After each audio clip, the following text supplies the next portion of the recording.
Badminton. वा, किती मस्त, छान छान हवा सुटली. हां, पाऊस येतोय, म्हणजे पावसाचं वातावरण झालंय ना. हो, खेळता.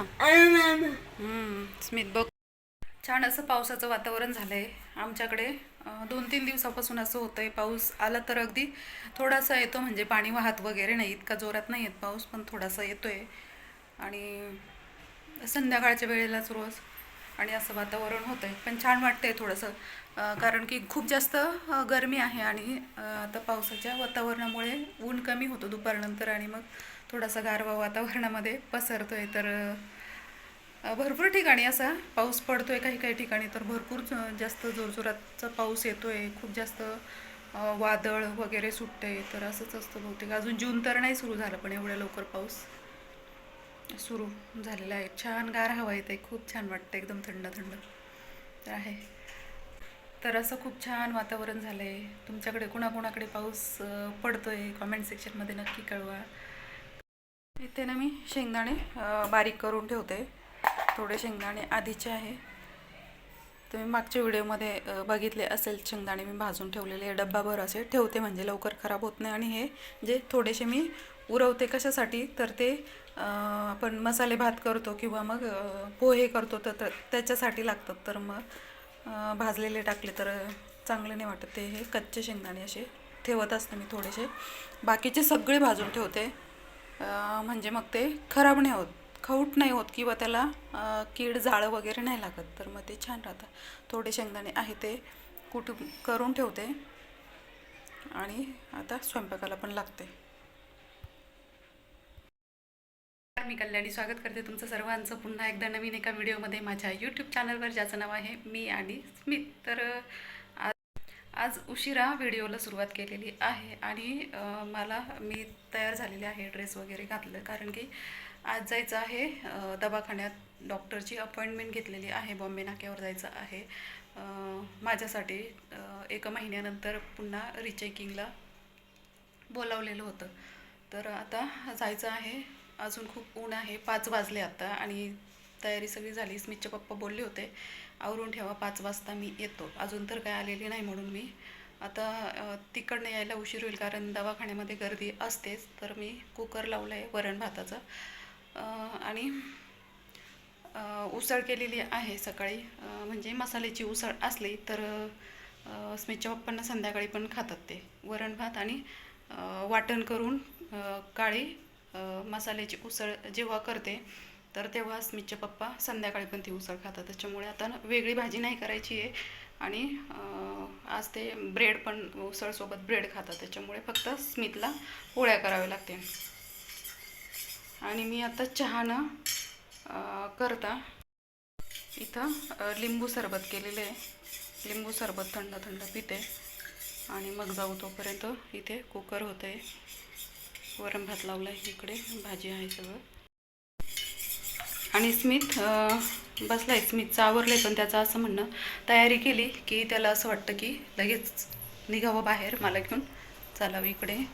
हे बंद केलेलं आहे नेहमीप्रमाणे, कारण खूप जास्त ऊन येतं. स्मित इथे बसला आहे टी व्ही बघत. ओ का? जायचं, त्याचं म्हणणं चल थांब, अजून पप्पा आलेले नाही, मग जाऊ. हां बेटा, हां, अजून त्यांना अर्धा तास यायला बाकी आहे, उशीर आहे. तोपर्यंत म्हटलं वरण भाताचं कुकर तरी होऊन जाईल. तर आता तेवढं झालं म्हणजे टेन्शन नाही राहणार. आल्यानंतर स्मितला वरणाला फोडणी देऊन लगेच पोळी करून जीव घालेल, मग काही टेन्शन नाही राहणार. तर सरबत पिते, तोपर्यंत त्याला थोडंसं खेळवते, म्हणजे कारण की कपडे घातले, तयार झाले का त्याचं थांबायला तयार नसतो. त्याचं म्हणणं लगेच चल बाहेर.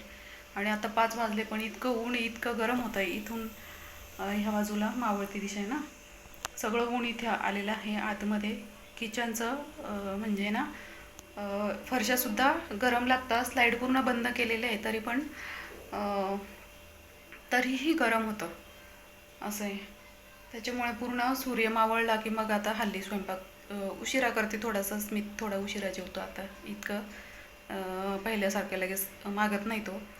त्याच्यामुळे सूर्य मावळला थोडंसं हे झालं की मग मी हे करते, नाही तर मग कुकर लावून देते लवकर. बाकी उशिरा थोडा म्हणजे हे ऊन कमी झाल्यानंतर स्वयंपाकाला लागते. असं आहे, जसं काय बाहेरच उभं आहे असं ऊन येतं घरामध्ये. तिकडे पण हॉलमध्ये पूर्ण स्लाईड बंद करून पडदा ओढावा लागतो असं आहे. चला तर मग आता वाट बघतो स्मितचे पप्पा कधी येतील. बघूया. 1 महिन्यानंतर बोलवलेलं होतं डॉक्टरांनी आणि त्यांचं म्हणणं होतं की भरपूर म्हणजे 2 महिन्यानंतर एकदम दुखायचं जे आहे ते स्टॉप होणार. पण तसं काही झालेलं नाही. उलटं थोडंसं म्हणजे 1 महिन्यापूर्वी जसं होतं त्याच्यापेक्षा जास्त वाढलेलं आहे. बघू आता, कारण मी बेल्ट नाही लावू शकत आहे कारण की असाही बेल्ट लावला नाही तरी पण इतका घाम येतोय आणि सगळ्या पण ह्या घामोळं झालं आहे. सगळं घामोळं झालं आहे आणि इतकी आगाग होते, असं घामाच्या धारा चालल्या बे. आणि ते बेल्ट लावल्यानंतर इतका जास्त टपटप घाम गळायला लागतो आणि आगाग होते. ते जास्त वेळ म्हणजे ठेवूच शकत नाही तो बेल्ट. त्याच्यामुळे मग आता म्हणजे उष्णता जास्त आहे, ऊन असल्यामुळे लावताच येत नाही बेल्ट, लावतच नाही आहे मी सध्या. पण माहीत नाही. पण मग तसं 1 महिन्यापूर्वी मी माहेरी होते तेव्हा काम सगळं बंद होतं. इथं आल्यापासून काम सुरू झालेलं आहे आणि जेव्हा जेव्हा मी काम करते तेव्हा दुखणं चांगलंच जाणवतं आहे मला. असं आहे, पर्याय नाही आहे. बघूया आता सरांशी बोलून काय म्हणता काय नाही. चला तर.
आता सध्या तरी अशा प्रकारे मी म्हणजे जेव्हापासून त्रास व्हायला लागला तेव्हापासून असं दूध घ्यायला लागलेले आहे सकाळी. नाही तर मी कधीही असं दूध प्यायचे नाही. पूर्वी म्हणजे कोरोना होता तेव्हाच्या काळामध्ये रात्री हळद घालून दूध वगैरे प्यायचो, पण त्यानंतर कंटाळा केला आणि प्यायचीच नाही. तर मग एवढा मोठा कप आहे हा, भरपूर मोठा आहे, ग्लासभर भरेल असं दूध याच्यामध्ये बसतं.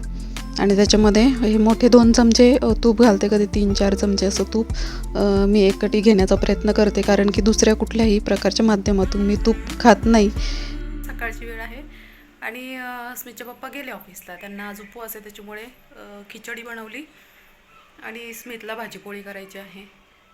डाळ घालून गिलक्याची भाजी केली. नुसतं गिलकं चव नाही लागत त्याला, म्हणून डाळ वगैरे घालते आणि पोळीत.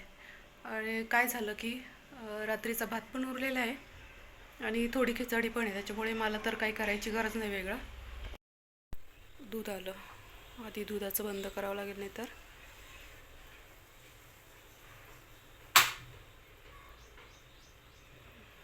इकडे मी खिचडी केलेली आहे. आज बटाटे घातलेले आहे. स्मितला हे बटाटे खूप आवडतात खिचडीमधले, आता त्याला थोडे खाऊ घालते. आणि बाकी खिचडी थोडं हे असं शेंगदाण्याची आमटी सोबत दिलेली आहे. याच्यामध्ये कोथिंबीर बारीक केलेली आहे म्हणून हिरवी हिरवी दिसते. तर डबा दिलेला आहे बरोबर. स्मितचे पप्पा गेले ऑफिसला. इथे मी स्मितला भाजी टाकलेली आहे गिलक्याची डाळ घालून आणि इकडे कणिक भिजवून ठेवलेलं आहे. आणि मी आता पिणार आहे दूध. आज दूध आलेलं आहे उशिरा, त्याच्यामुळे मग मला थोडंसं दूध होतं तर स्मितच्या पप्पांना चहा करून दिला त्याचा सकाळी, आणि मग आता उशिरा दूध आलं म्हणून मी आता उशिरा पिते. काय झालं की थोडासा अर्धा कप चहा उठल्या उठल्या मग काम आवरत असते ना, भूक लागल्यासारखं होतं आणि पोटामध्ये असं दुखायला लागतं. त्याच्यामुळे काहीतरी प्यावं लागतं. म्हणजे चहाची सवय होती पूर्वी मला, मी चहा प्यायची, आता चहा नाही पीत. म्हणजे कधी कधी घेते मी, मला जेव्हा कारण की आता दूध प्यायचं असतं सकाळी आणि एवढं मोठं आहे, मोठा कप भरून दूध आहे, भरपूर 1 ग्लासभर दूध होतं हे. तर एवढं दूध प्यायचं असताना मग लवकर भूक लागत नाही. त्याच्यामुळे मग इतर गोष्टी काही घ्यायची गरज नाही. जेवण पण थोडं उशिरा करायला लागले मी आता, कारण की आणि मग संध्याकाळी वाटलं तर मग मी कोरा चहा पिते, म्हणजे बिना दुधाचा, दूध नसलेला चहा. आता स्मित खेळतोय, त्याची आंघोळ नाही झालेली अजून, त्याला आंघोळ घालायची आहे.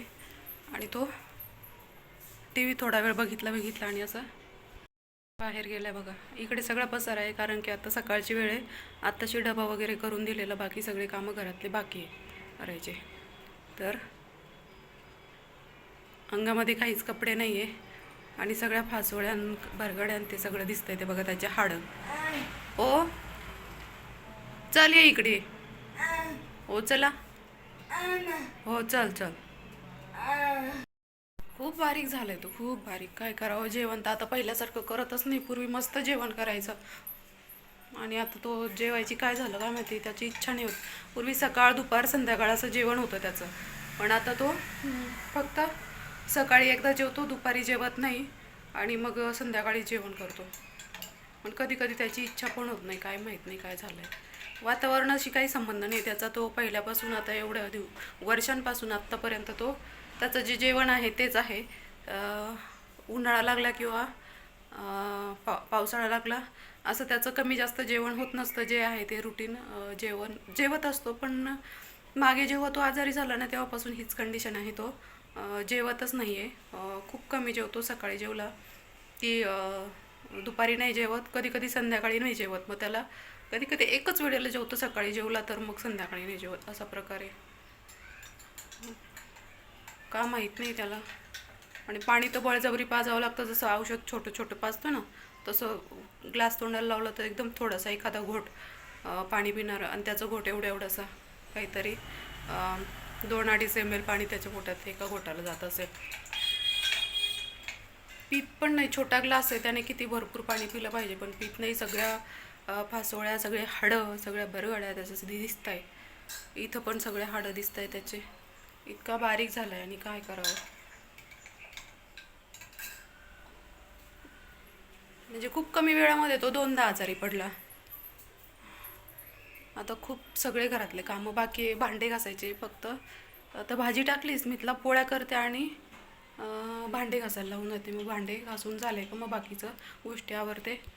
दोन्ही पिशव्यांमध्ये भाजीपाला आहे, जे पालेभाज्या आहे त्या मी रात्री फ्रीजमध्ये ठेवला, कारण निवडायला वेळ नव्हता. याच्यामध्ये आहे बाकी कांदे बटाटे काय असेल ते सगळ्या भाज्या आहे, अजून त्या ठेवलेल्या नाही आहे. ज्या पालेभाज्या होत्या त्या मी ठेवल्या आहे. आणि काय होतं की भाजीपाला घेऊन येतो ना, बुधवारचा बाजार होता आणि मग उशीर होतो. संध्याकाळी 9 वाजतात घरी यायला, 9 वाजून जातात. मग जेवणं करायचे आणि मग त्यानंतर भाजीपाला निवडणं नाही होत. मग दुसऱ्या दिवशी निवडावं लागतं. मग घाईघाई मी काय केलं की पालेभाज्या ज्या होत्या त्या फ्रीजमध्ये ठेवल्या आणि बाकीच्या अशीच राहिल्या. नाही तर पालेभाज्या बाहेर राहिल्या का त्या सकाळपर्यंत खराब होता, रात्रीतनं एकदम सुकून जातं, मग त्या निवडता पण येत नाही असं आहे. तर मग मी आता सगळं काम आवरलं का मग ह्या भाज्या निवडायला घेऊन बसते. चला आधी दूध पिऊन घेते. असं दूध प्यायला अजिबात नाही आवडत, खूप दिवसांपासून पिते मी, पण हे तूप घातलेलं दूध पण आता प्यावं लागणार आहे. त्यात मी काळ्या खारिकेचा चुरा करून ठेवलेला होता, आता तो संपलाय, दुसरा आणावं लागेल. आणि मग तो पण याच्यामध्ये टाकून घेतला म्हणजे खूप फरक पडतो. तर कसा वाटला छोटासा व्हिडिओ कमेंट सेक्शनमध्ये नक्की कळवा. आणि माझ्या चॅनलला लाईक शेअर आणि सबस्क्राईब करायला विसरू नका प्लीज. आठवणीने सबस्क्राईब करा. ज्यांनी माझ्या सबस्क्राईब केलेलं आहे त्यांच्यासाठी खूप खूप धन्यवाद. आणि ज्यांनी माझ्या चॅनलला अजून सबस्क्राईब केलेलं नसेल तर त्यांनी प्लीज माझ्या चॅनलला सबस्क्राईब करा, शेअर करा आणि लाईकही करायला विसरू नका. चला तर परत पुन्हा भेटू नवीन एका व्हिडिओमध्ये. तोपर्यंत बाय.